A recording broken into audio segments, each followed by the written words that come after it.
देखिए हमारे साथ अभी वही लाल है जो 1500 किलोमीटर पैदल केदारनाथ का यात्रा सुल्तानगंज से किए हैं। 30-35 केजी वजन लेके चले थे हम। और पैदल ही गए थे? पैदल ही गए थे। कितना दिन में ये हो पाया है केदारनाथ का यात्रा? 78 दिन में बाबा पे जलार्पण किए थे। तीसरा सोमवारी पर को हम किए थे। अच्छा, इससे पहले भी आपने 12 ज्योतिर्लिंग का यात्रा किए हैं? हाँ, 19 फरवरी 2024 को 12 ज्योतिर्लिंग यात्रा का शुरुआत किए थे और 128 दिन में हम भारत के 12 ज्योतिर्लिंग 3 धाम का दर्शन कर चुके हैं। उस भीड़ से निकल के एक बिहार के छोटे से लड़के को, गांव के लड़के को इतना ज़्यादा प्यार किए, इसके लिए भैया को हम सदा जीवन भर आभारी रहेंगे। देखिए बिहार समस्तीपुर के लाल 1500 किलोमीटर पैदल यात्रा कर केदारनाथ का दर्शन करके आए हैं और हमारे साथ देख सकते हैं बिहार रोसड़ा के NK राजा है। इससे पहले भी इन्होंने 12 ज्योतिर्लिंग का दर्शन कर आए हैं और अभी इस बार सुल्तानगंज से 1500 किलोमीटर पैदल यात्रा करके आए हैं। स्वागत है हमारे चैनल में। हर हर महादेव। मेरा नाम NK राजा हुआ। मैं BR 33 का रहने वाला हूँ। हम उत्तर वाहिनी सुल्तानगंज से जल के बाद केदारनाथ के धाम गए थे। 1500 किलोमीटर की कांवड़ यात्रा किए थे।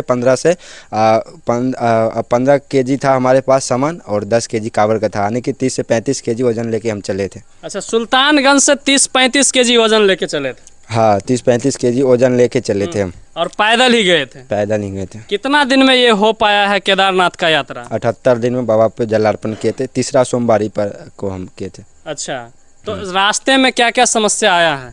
समस्या तो आती है, छोटी मोटी समस्या तो अपने घर में भी आती है, लेकिन रास्ते में आप लोगों को पता होगा कि सीतापुर के बाद सिंधौली पड़ता है।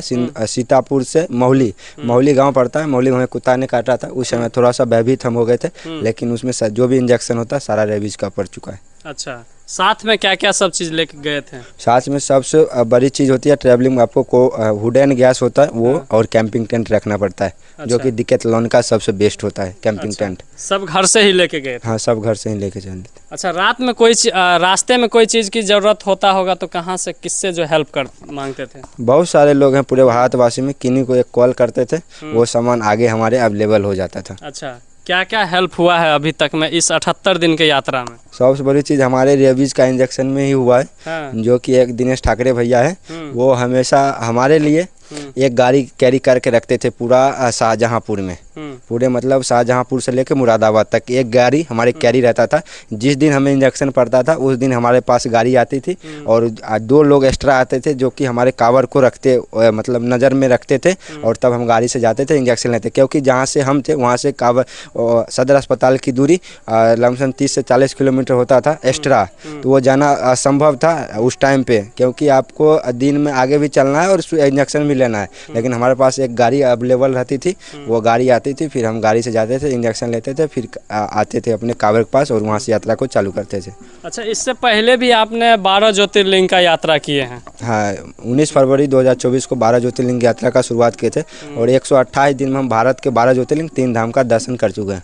जी, देखिए हमारे साथ अभी वही लाल है जो 1500 किलोमीटर पैदल केदारनाथ का यात्रा सुल्तानगंज से किए हैं और ये 30 से 35 केजी वजन को लेके इन्होंने 78 दिन में उस यात्रा को कंप्लीट करके आए हैं। अच्छा, इस यात्रा को लेके घर से किस तरह का सपोर्ट मिला है? बहुत ज़्यादा सपोर्ट। फैमिली इससे एग्री थे करने के लिए? बहुत ज़्यादा। सबसे ज़्यादा कौन? माँ पापा। अच्छा, दोनों है ना, मतलब सपोर्ट किए कि आप यात्रा किए? हाँ। है ना, और बाकी आगे का भी कोई प्लान है? आगे हम अभी आप लोग पता हुआ कि अहमदाबाद में प्लेन क्रैश हुआ, ऑपरेशन सिंदूर चला गया, पुलवामा में हमला हुआ, तो इन सभी में जो अहमदाबाद के जो थे, गुजरात के जो मुख्यमंत्री थे, पूर्व उप मुख्यमंत्री, वो भी शहीद हो गए थे अहमदाबाद प्लेन क्रैश में। अच्छा। तो इन सभी लोगों के लिए भावपूर्ण श्रद्धांजलि अर्पित करने के लिए मैं फिर से सुल्तानगंज से ही जल उठाऊंगा और वहाँ से पैदल बाबा विश्वनाथ काशी मोक्ष की द्वार में, और वहाँ से मैं आगे अमरनाथ की पैदल कांवड़ यात्रा करूंगा इन सभी लोगों के लिए। अच्छा, फिर से करने वाले? हाँ, ये भी बिहार का पहला ही कांवड़ यात्रा होगा। अच्छा, आपको देखे थे कि इस यात्रा के दौरान जो कई ऐसे लोगों से मिलते हुए, जैसे अभी मुरली हौसले वाले से भी देखे थे जो कि स्नैक का रेस्क्यू करते हैं, है ना, और हाल ही में उनके साथ जो है स्नैक जो है बाइट किए थे। हाँ, तो उनके द्वारा क्या कुछ मिला है आपको आश्वासन? तो भैया के एहसान हम जीवन भर नहीं भूलेंगे,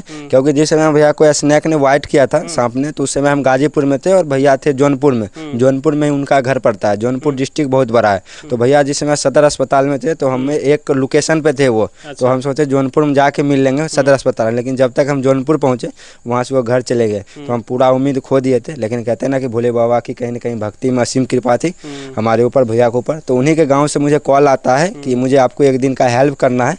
तो हम बोले कि आप हाईवे पे आइए, हम मार्केट नहीं जाएंगे, क्योंकि हाईवे और मार्केट की दूरी ज़्यादा हो जाती है, इसके वजह से। वो बोले ठीक है, हम हाईवे पे आ जाएंगे। फिर रात को 11 बजे में कॉल करते हैं कि भैया का घर भी यहीं पड़ता है। तो हम उनको बोले क्या, चाहे वो 10 किलोमीटर हो चाहे 30 किलोमीटर, हम आएंगे, आप हमको बस मिलवा दीजिए। तो सुबह 4 बजे चले थे और 8 बजे के करीब हम पहुँच गए थे उस मार्केट में।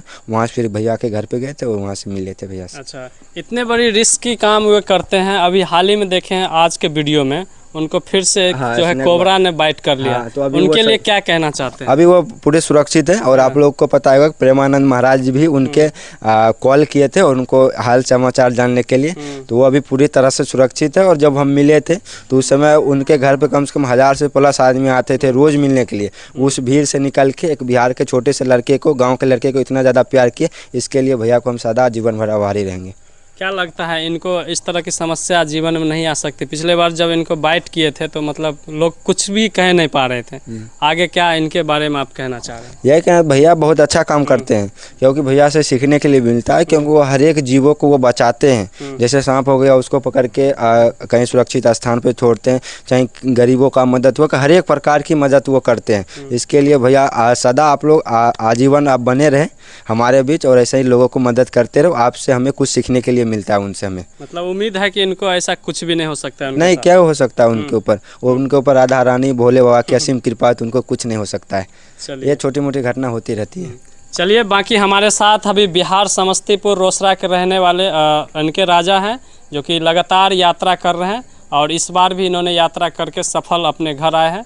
आप लोग क्या कहते हैं इनके बारे में कमेंट सेक्शन में ज़रूर बताइएगा और इस वीडियो को अवश्य शेयर कीजिएगा। बहुत बहुत धन्यवाद।